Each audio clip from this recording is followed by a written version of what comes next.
Yeah, I think the biggest thing that we're seeing is employers want strong communication skills, really strong writing skills, really strong collaboration skills. And it's something that they're not necessarily seeing from the classes that have graduated recently. Those are super important in the workplace because a lot of workplaces are moving towards an open office environment. If you can see behind me, that's exactly what our space is. And people are forced to collaborate, they're forced to communicate, and they're communicating up the organization and down the organization and across. And so you have to know how to talk to different groups of people, how to talk to a senior leader, and how to talk to somebody that just started 2 days ago. And then you're also going to be interacting with customers and with clients. And so you have to put your best foot forward. And a lot of times that comes first in oral communication, but also in writing communication. And they want to know that you have strong writing skills and that you're going to present their company well, because at the end of the day, that's what you are. You're a brand ambassador for them, and that really matters. Biggest thing that we're seeing, so I work for a staffing and recruiting firm, and the biggest thing that we're seeing is typos in thank you emails, is not listening during interviews, and then the follow-up doesn't articulate why they want to work for the company and what they learned in the interview. And that's the biggest piece that you can take away. It's the easiest thing to set yourself apart from other candidates, is to listen during the interview. And maybe you don't have all the questions right away, but let them come to you. And it could be a day or two after the interview. And then in your follow-up, address those questions. And then you're able to be more articulate, and you can show that you have strong writing skills, you have strong listening skills, and you have strong communication skills. We also are seeing a lot more companies have candidates do projects. And it could be a million different things, right? Depending on what area you fall in. If you're technology, HR, marketing, it doesn't matter. But a lot of employers are having more candidates do assignments. And so one example that we have at LaSalle is we have candidates put together a presentation, and we don't give them parameters around it. So it could be a PowerPoint, it could be a Prezi, it could be, a long form written doc. But I'm in marketing, and so I have them look at our social media, and I have them analyze what they like about it and what things they do to change it and to make it better. And I want to see how their writing skills are. Are they spelling things right? Is grammar right? Do they have typos? But then also how they're presenting and how much attention to detail they've put into it, how much creativity went into it, how much preparation went into it. And so those are huge red flags when I see a typo in a presentation, when I see a typo in a thank you email. It's enough to get you eliminated from the process. Teamwork, but what a lot of employers will do is have somebody interrupt the interview. And so somebody may walk into your interview and you're a little discombobulated because you didn't expect somebody to come into a closed door meeting. But it's all about, do you step up? Do you own it? Do you communicate with that person? Do you talk to them? Do you stand up and shake their hand? How professional are you? Can you think on your feet? And while that doesn't seem like collaboration, it is, because when you collaborate with people, you have to pivot and move and change ways all the time. And so how flexible are you? How adaptable are you to change? That's one way that we're seeing that. I think one of the coolest things that I've ever seen is candidates doing proactive work for the job that showcases all of these things, that showcases communication, showcases creativity, collaboration, strong oral and written communication skills, is that they do pre-work for the interview. And so not only do they submit their resume and they submit a cover letter, but they're giving more information about why this company, why this role, how they're going to help the company. And that could be in a million different formats. Maybe it's a handwritten letter that goes to the hiring manager before the interview that says, I'm really excited about this position and I wanted to let you know, I know we haven't met yet, but I'm really looking forward to it. And here's why I think I'm the best for the role. It could be a slide deck that they put together. So back to that presentation, doing it on the front end. An employer doesn't even have to ask for it. You can still proactively do it. Again, it's going to differentiate yourself and showcase those skills that a lot of employers think recent college grads are missing. There's some piece that's a take home that you have to do, whether it's it could be a presentation, it could be a video that you create, it could be, if you're on the ops side or the data analytics side, analyzing some data for them. But there's a piece of extra work because they want to see, how bad do you want it? How much effort are you going to put in? Because quite frankly, if you're not willing to put in the effort on the front end during a job interview, how much work are you actually going to do when you get the position? Two things come to mind. First is candidates that do informational interviews with employees at the organization that they're interviewing at really set themselves apart, because then they come into the interview or they come into the application process with more knowledge of the organization. And so they can better cater their application or their interview and say, here's what I know, here's why I really want this. And then they're better prepared for the interview as well. I actually hired someone on my team. This has been about 4 years ago now, and she's still with me, which proves that it's successful. She did work for the company before she was even employed here. So I run the marketing department. She's my PR person, and she secured press for us before she even was hired. And so that to me was a huge differentiator. She had done her research so she could speak to what makes LaSalle different. She was comfortable reaching out and communicating with reporters and journalists. And then she secured us a piece of content, a story about the company. And to me, that was huge. She had invested so much time and proved that not only did she have the skills to do the job, she could also secure the results. Question.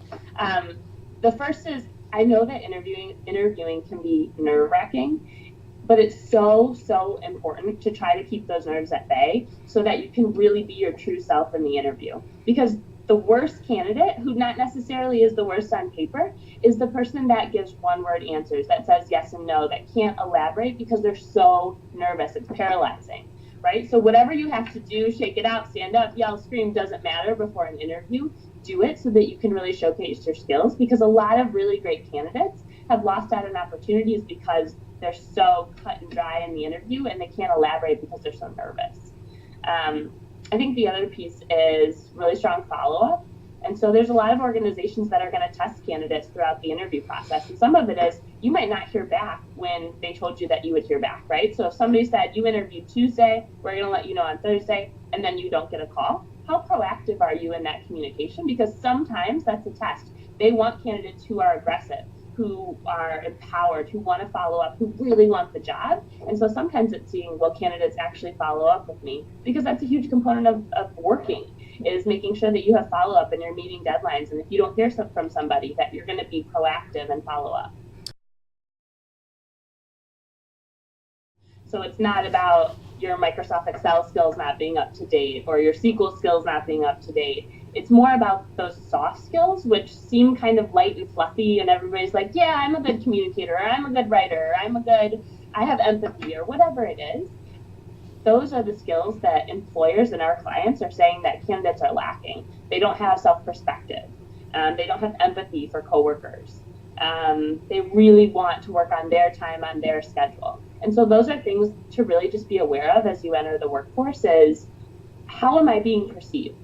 Am I delivering on both sides of the table? Am I delivering my work product, but am I also delivering the right attitude?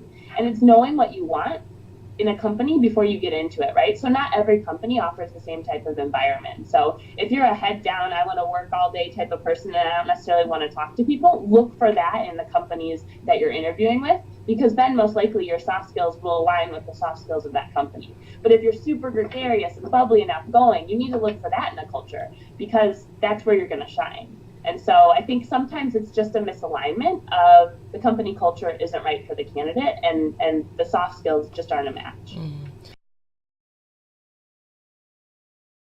Right? Empathy isn't sympathy. Empathy is not feeling bad for somebody. It's being able to put yourself in their shoes and imagine how they would feel, right? So you don't have to have gone through the exact same thing, but you have to be able to see it from their point of view. And so I think the biggest thing is, a lot of times you come into an organization and you're plugging away and you're plowing and you're so excited because it's your first job out of school. And you're like, why isn't Joe giving me his stuff? Like, what the heck? I need this from him. I have a deadline and he's behind, right? And we don't always think about, what else does Joe have going on? Does he have a million projects? Did he just get promoted? Did he just have a tough conversation with his manager? Did his dog just die? Is his grandma sick? Right? There's a million other things that are going on, and that's empathy, is being able to think about what could be going on in somebody else's life, and then realizing that maybe this one priority isn't the biggest deal, or how can you help get it done? And I think that's lacking. And as we become so attached to our phones, we don't look at the world around us and think about what could be happening in other people's lives. And I think it's that, taking that step back and saying, okay, I didn't get this from Joe. I'm gonna go talk to him and figure out what's going on. How can I help? And that's empathy. I think teamwork is so imperative now more than ever, because there's all these tools like Slack and like SharePoint and all these tools that force us to collaborate, and that's what everybody's moving towards. But it's all about in-person, face-to-face collaboration and teamwork, and it's not about it doesn't matter who gets the work done, it matters that the work gets done. Mm-hmm. And I think we've gotten away from some of that. So for me, I played basketball in college. I played at a Division III school, and what I found when I graduated was that employers really liked that. And I realized if you're a junior, senior in college, you can't go back and play sports.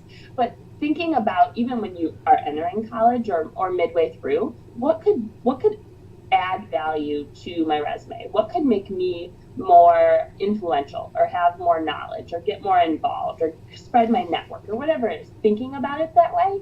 And so I think volunteering is so important, right? A lot of fresh grads want companies that are mission driven or focused on philanthropy, but they don't necessarily volunteer in college. And sometimes those volunteering experiences are more rewarding, more fruitful than an internship that you have, because you're going to be able to do more, because if you're volunteering, the chances are that they need people, and so they're going to be willing to give you more responsibility, more autonomy to do things than you might see in an internship.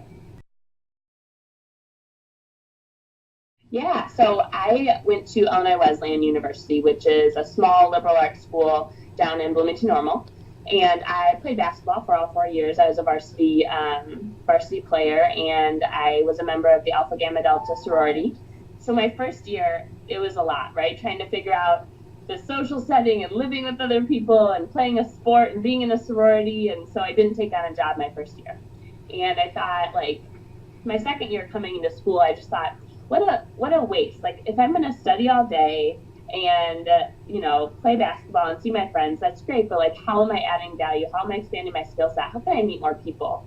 And so I started writing for the school newspaper, which was super beneficial for me because I was an English and Spanish double major with a concentration in journalism. Beautiful. And so it was so helpful just to be able to have real world applications. Plus it allowed me to meet a ton of other people. I wrote about sports because I love it. And so I got to meet people on the women's soccer team, people on the baseball team, and build relationships that way.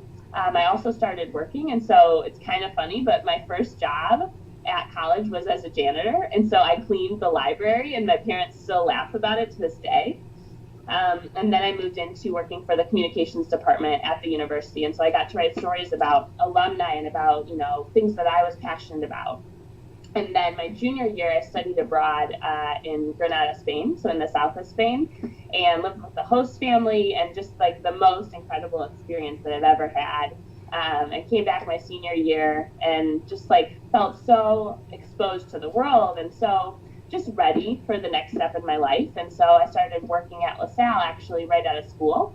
So I started here in 2011, and I've been here for about 6 years now. And I think that having all those different experiences and quite frankly being really, really involved was what set me apart from other candidates and what made our CEO say, I think I want to take a chance on this girl. Like, she doesn't have a marketing degree, but I'm going to put her in my marketing department and see how she does.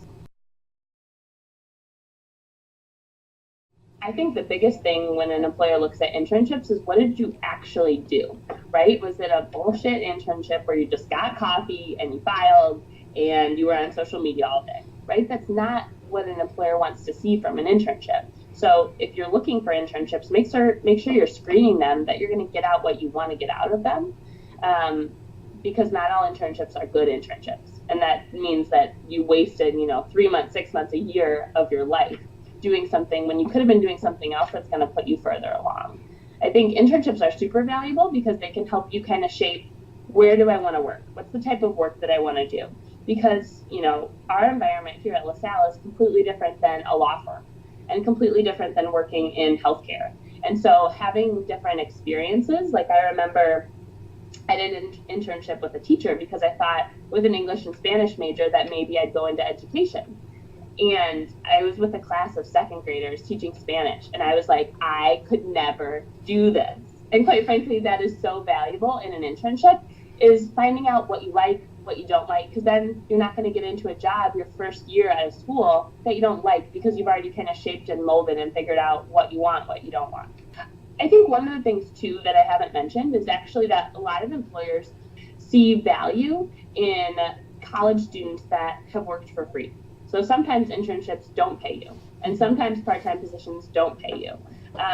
And a lot of employers see value in that. They see that somebody wanted to learn and they just wanted an opportunity. And so they're willing to make no money, but learn a ton over the course of a couple of months or however long. And they put stock in that. And so I think that's really important. But I agree with you. I don't think it needs to be internship versus part-time job, full-time job, whatever. I think just doing something outside of school is really, really important. Yes, I would totally agree with that. The more experiences you have in whatever form they take, the more you're going to build your skill set, hard and soft skills, right? And so being on the basketball team taught me about teamwork and collaboration and communication and work ethic and balancing things. But being in a sorority taught me something completely different. How do you navigate politics? How do you work with all women? How do you live with all women, right? So there's different things that are really valuable from different experiences. And so I think it's just figuring out, how can I expose myself to things that I haven't done before? How can I push myself outside of my comfort zone? Because then it's going to give you those experiences to build the skills that you need. I think we're seeing a little bit of a split. Some employers are so focused on majors. I need a business major for this job because they've taken the analytics classes, but they've also taken the soft side, the marketing side, the creative side, and they have a nice balance. But then we're seeing employers who don't care about it, who realize that a liberal arts degree is a liberal arts degree, which means they're should be a well-rounded student and candidate. So I think it's probably a 50-50 split. The best advice that I got was actually from my boss. So he told me that I guess backing up a little bit, my boss asked me during our interview he asked me, what my best friend did for a living. And then he asked me what my best friend's dad does.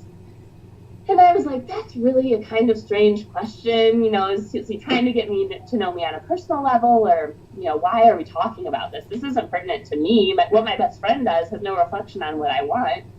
But he eventually got to the point and said, you should be tapping your entire network of people to help you with your job search. Every person should know that you're looking. So that means your friends, your friends' parents, that means your parents' friends, aunts, uncles, relatives. It doesn't matter. You should reach out to your whole network and tell them, I'm looking for a job. I'm looking for an opportunity. Is your company hiring?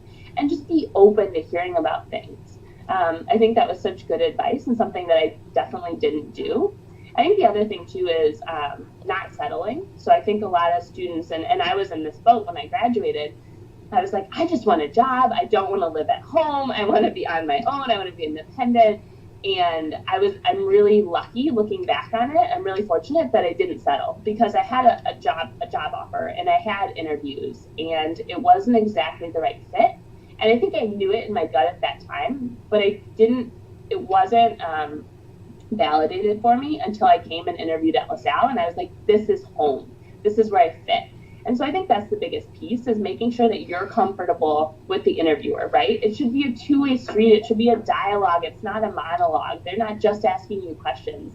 Come prepared with questions. Know what you want. Make sure you feel comfortable with the person, because you're probably going to spend more time with that team and your manager if you want to grow and develop than you will with your family or your friends, right? You're going to spend 8, 10, 12, whatever it is, hours a day working. You want to enjoy who you do it with, because if you do, then you're going to grow in your career.